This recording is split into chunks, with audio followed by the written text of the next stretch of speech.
एक ऐसा अपार्टमेंट जहां पर सुनाई देती है अजीबोगरीब आवाजें और गायब हो जाते हैं बिल्डिंग के अंदर के मेंबर्स। आखिर ये सब कुछ क्यों हो रहा था और क्या थी इसके पीछे की वजह, जानेंगे आज की हमारी कहानी में।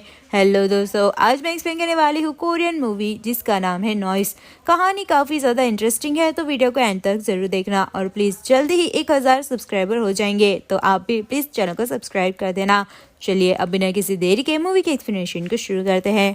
कहानी की शुरुआत में हम दो बहनों को देखते हैं जिसमें से बड़ी बहन का नाम चूयंग और छोटी बहन का नाम चूही होता है। दोनों के ही माता पिता की कई सालों पहले मृत्यु हो चुकी थी एक कार एक्सीडेंट में, जिस वजह से ये दोनों बहनें काफी दुखी रहती थी। ये एक्सीडेंट का शिकार सिर्फ इसके माता पिता नहीं थे, उसका असर ये दोनों बहनों पर भी हुआ था।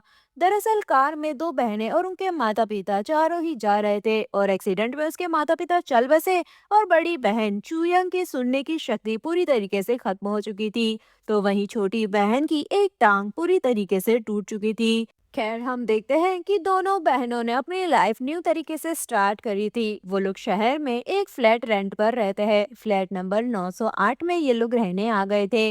बड़ी बहन चुयंग काम के सिलसिले में अक्सर बाहर रहा करती थी, तो वो अपने कान में सुनने की मशीन लगाकर ऑफिस जाया करती थी। वहीं छोटी बहन चूही घर में रहती थी। चूही को अक्सर ही ऊपर की फ्लोर से अजीबोगरीब आवाजें सुनाई देती थी। वो अपनी बड़ी बहन को हमेशा कंप्लेन करती कि कोई जानबूझकर ऊपर की फ्लोर पर आवाज करता है, जिससे मुझे काफी इरिटेशन होती है। लेकिन यहाँ पर चूही की बड़ी बहन उस पर ज्यादा ध्यान नहीं देती। अब ऐसे ही एक दिन हम चूही को देख पाते हैं जो कि इन आवाजों से इतनी तंग आ चुकी थी कि वो पागल सी हो गई थी। उसने अपने घर में वॉइस डिटेक्ट करने वाली मशीन भी लगाई ताकि वो अपनी बहन को बता सके कि यह आवाज सच में आ रही है। अब उसने एक कैमरा उठाया और रिकॉर्डिंग करना स्टार्ट कर दिया। वो रिकॉर्डिंग कर ही रही थी कि तभी उसके अपार्टमेंट की लाइट्स अचानक चली जाती है। वो डर कर घर में इधर उधर देखने लगती है। वो कैमरे से रिकॉर्डिंग भी कर रही थी। तभी हम उसके पीछे बालकनी में एक लाल कपड़े में किसी को खड़ा हुआ देखते हैं। अब उसी दिन से चूही का कोई भी अता पता नहीं लगता। सीन शिफ्ट होता है चूयंग पर जो कि ऑफिस में काम कर रही थी और कई दिनों से वो घर मर रही गई थी। वो वहीं के हॉस्टल पर रह रही थी। वो देखती है कि पुलिस का उसे कॉल आता है जो कि उसे बताते हैं कि चूही की तलाश जारी है। 4 दिन से वो गायब है लेकिन कोई भी सबूत हाथ में नहीं लगे। खैर, चूयंग अपनी फ्लैट पर जाती है अपनी बहन के बारे में जानने के लिए, लेकिन फ्लैट के दरवाजे पर लिखा हुआ था कि शोर करना बंद करो। ये सुनकर चूयंग को समझ नहीं आता कि आखिर किसने ये लिखा, क्योंकि उसकी बहन तो 4 दिन से गायब है और उसका अपार्टमेंट पूरी तरीके से खाली है। खैर, वो इस बात पर ध्यान ना देकर अपार्टमेंट के अंदर जाती है। वो देखती है कि हर जगह चीजें बिखरी हुई थी। जिसके बाद वो चूही के बॉयफ्रेंड देहुंग से मिलने के लिए जाती है ताकि कुछ पता कर सके। यहाँ पर देहुंग उससे कहता है कि दरअसल कुछ दिन पहले ही हमारी लड़ाई हुई थी, जिस वजह से बातचीत पूरी तरीके से बंद थी। इसलिए मुझे नहीं पता कि आखिर चूही कहाँ गई है। लेकिन हाँ, मुझे इतना याद है कि कुछ दिन पहले हम बात कर रहे थे तब चूही ने बताया कि उसके अपार्टमेंट में काफी शोर सुनाई देता है, जिससे कि वो पागल हो रही है।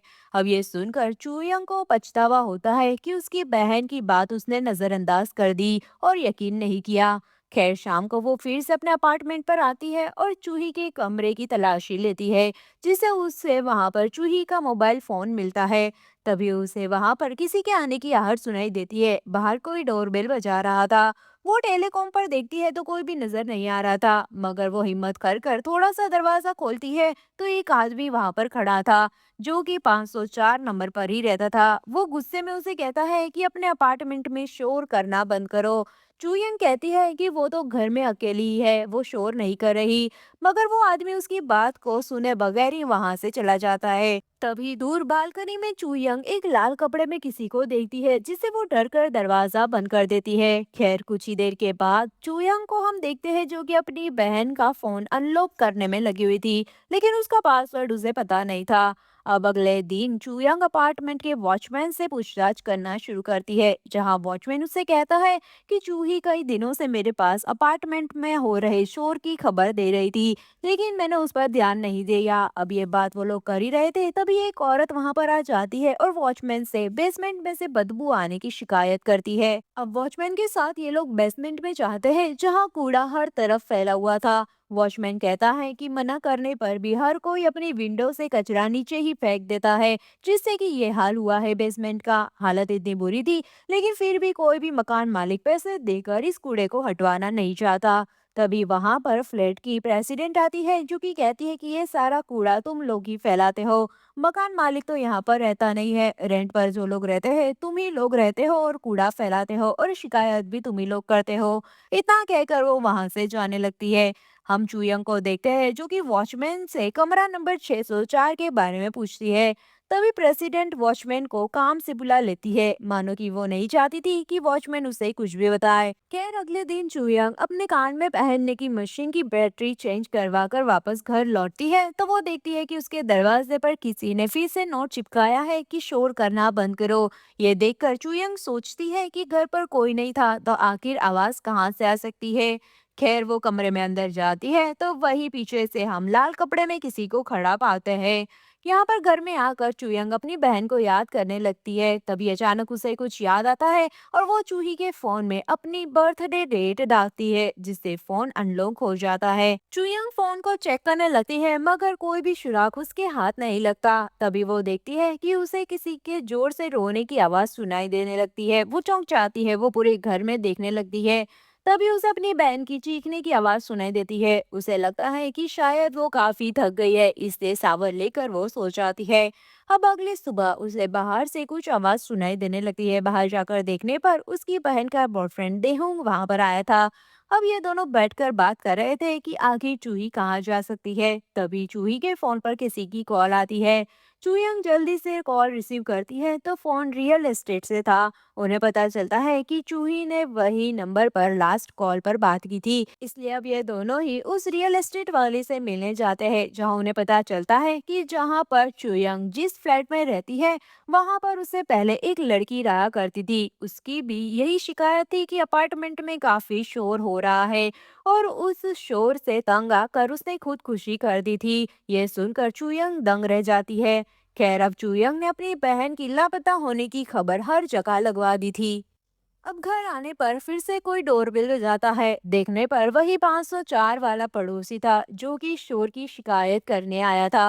मगर देहुं को देखकर वो वहां से चला जाता है। अब वो घर के बाहर जाकर चाकू से डोर को अनलॉक कर रहा था। ऐसा लग रहा था कि वो भी इस शोर से काफी ज्यादा इरिटेट हो चुका है।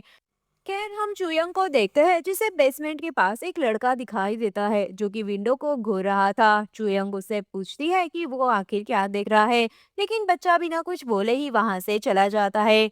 चुयंग वही विंडो से बेसमेंट में झांकने की कोशिश कर रही थी, मगर तभी वही फ्लैट नंबर 804 से आई औरत चुयंग को देखती है और उससे कहती है कि यहाँ पर सिर्फ कूड़ा है और कुछ भी नहीं। अब ये दोनों बेंच पर जाकर बैठते हैं, जहां वो औरत उसे बताती है कि ये बिल्डिंग काफी पुरानी हो चुकी है और इसे गिराने की तैयारी जल्दी ही शुरू हो जाएगी। इसलिए फ्लैट की प्रेसिडेंट नहीं चाहती कि कोई भी पुलिस केस हो और इस बिल्डिंग का नाम खराब हो। ये दोनों ही बात कर रहे थे, तभी दूर एक लड़की झूला झूल रही थी। जैसे ही वो पड़ोस की औरत वहां से चली जाती है, वो बच्ची भी वहां से गायब हो जाती है। ये बात काफी ज्यादा स्ट्रेंज थी। दूसरी ओर चुयंग अपने घर में बैठे अपनी बहन को याद करने लगती है। तभी अचानक उसके अपार्टमेंट का दरवाजा खुलता है और वो देखती है कि उसकी बहन अपने घर वापस आ गई है। बहन को देखकर चुयंग काफी ज्यादा खुश हो जाती है। वो पूछती है कि आखिर वो कहाँ थी इतने दिनों तक, लेकिन चूही उसे कहती है कि तुम्हें उससे क्या लेना देना। इतना कहकर वो वहां से चली जाती है। चुयंग अपनी बहन का पीछा करते हुए बेडरूम में जाती है, मगर वो वहां पर नहीं थी। तभी चुयंग देखती है कि उसकी बहन ने खुदकुशी कर ली है। ये देखकर वो जोर जोर से रोने लगती है। अचानक से उसकी आंख खुल जाती है। दरअसल ये सिर्फ उसका एक सपना था। वो उठकर अपने कान की मशीन को चार्ज पर लगाती है। तभी उसे एहसास होता है कि उसके आसपास कोई मौजूद है।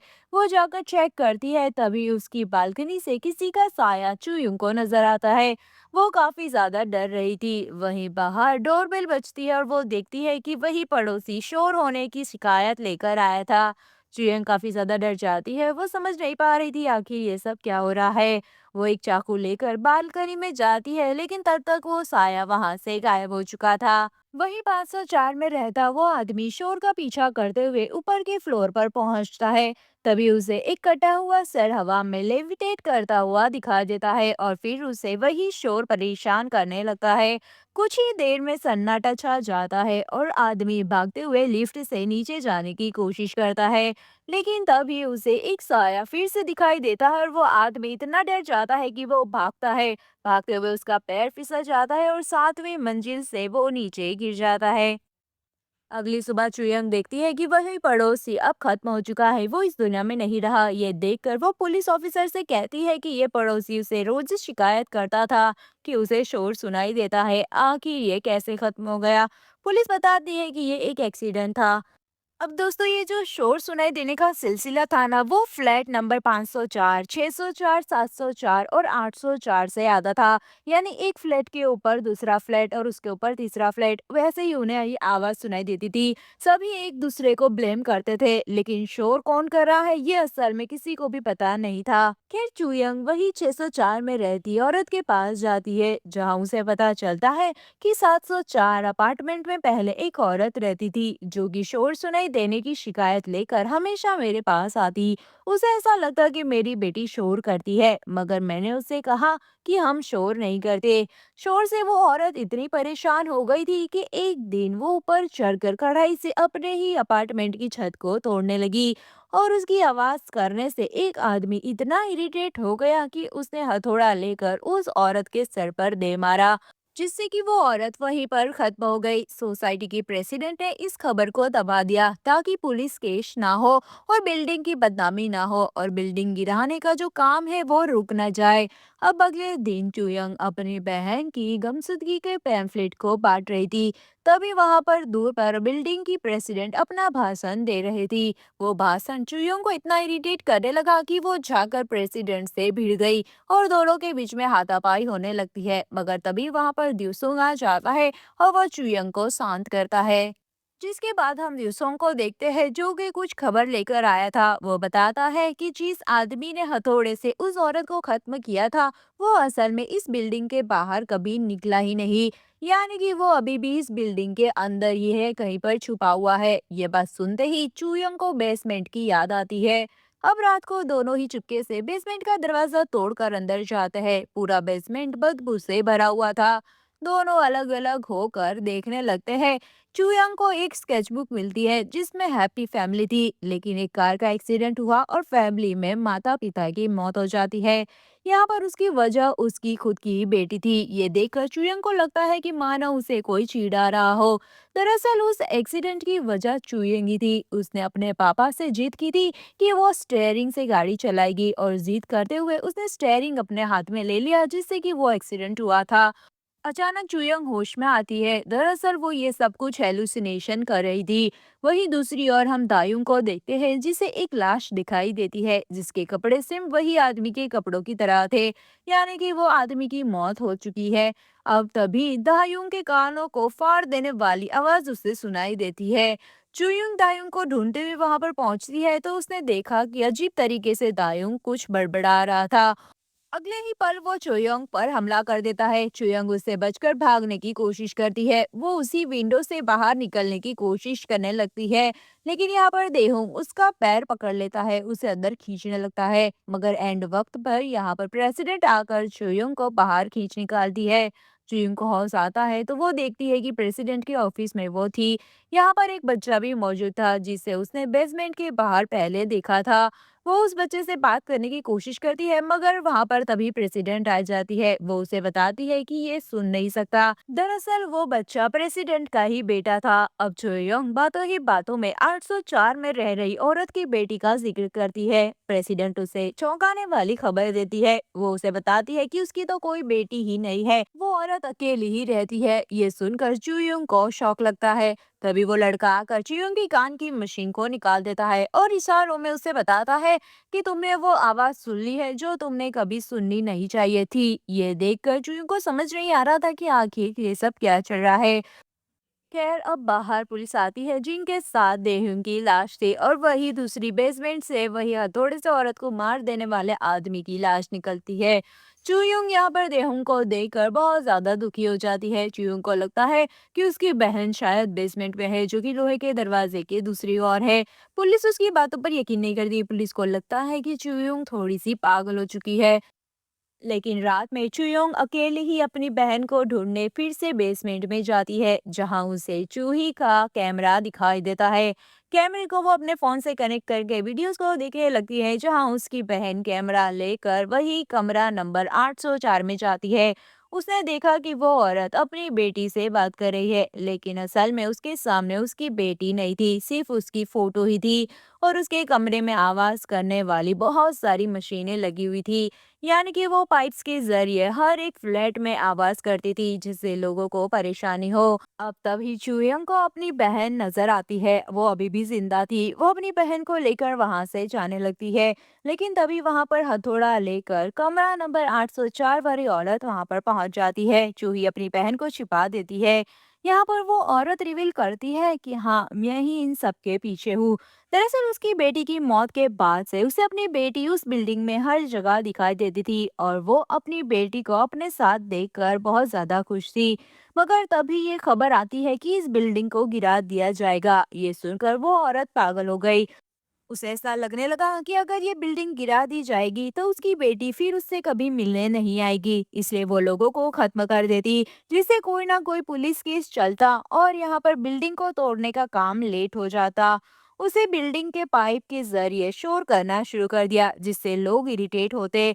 साथ ही वो छत को तोड़ देने वाली औरत जिसे हथौड़े से उस आदमी ने मार दिया था ना, वो औरत मरी नहीं थी, वो जिंदा थी।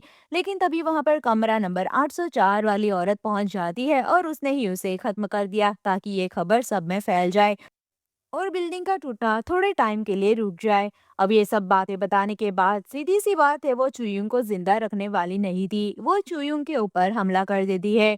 वो उसे खत्म करने ही वाली थी कि छत से कुछ आवाज सुनाई देती है। दोनों की नजर छत पे जाती है तो ये वही औरत की आत्मा थी जिसे 804 वाली औरत ने खत्म कर दिया था। वो आत्मा अपनी मौत का बदला लेने वापस आई थी। वो आत्मा 804 वाली औरत पर झपट पड़ती है। मौके का फायदा उठाकर चुयुंग अपनी बहन चूही को लेकर लोहे के दरवाजे से बाहर निकलती है और वहीं दूसरी ओर आत्मा उस औरत को अंदर खींच लेती है। चुयुंग उस दरवाजे को तेजी से बंद कर देती है और वो औरत की चीखने की आवाज हम सुन पाते हैं। कहानी कुछ दिन के बाद शिफ्ट होती है जहाँ चुयंग के अपार्टमेंट को कोई नॉक करता है। वो असल में उसकी नई पड़ोसन थी। वो उनसे दोस्ती करने के लिए वहां पर आई थी। चुयंग उसे बताती है कि वो यहाँ पर अपनी बहन चूही के साथ रहती है। वो उसे चूही से इंट्रोड्यूस करवाती है। अब नई पड़ोसी जब चूही को देखती है तो दोस्तों वहां पर उसे कोई नजर ही नहीं आता। दरअसल चूही को तो 804 वाली औरत ने पहले ही खत्म कर दिया था और अभी तक चुयंग को बस अपनी बहन दिखाई देती थी। वो उसकी दिमाग का एक खेल था और यहाँ पर उसकी बहन कभी थी ही नहीं, वो पहले ही खत्म हो चुकी थी। और इसी के साथ ये मूवी यहीं पर खत्म होती है दोस्तों।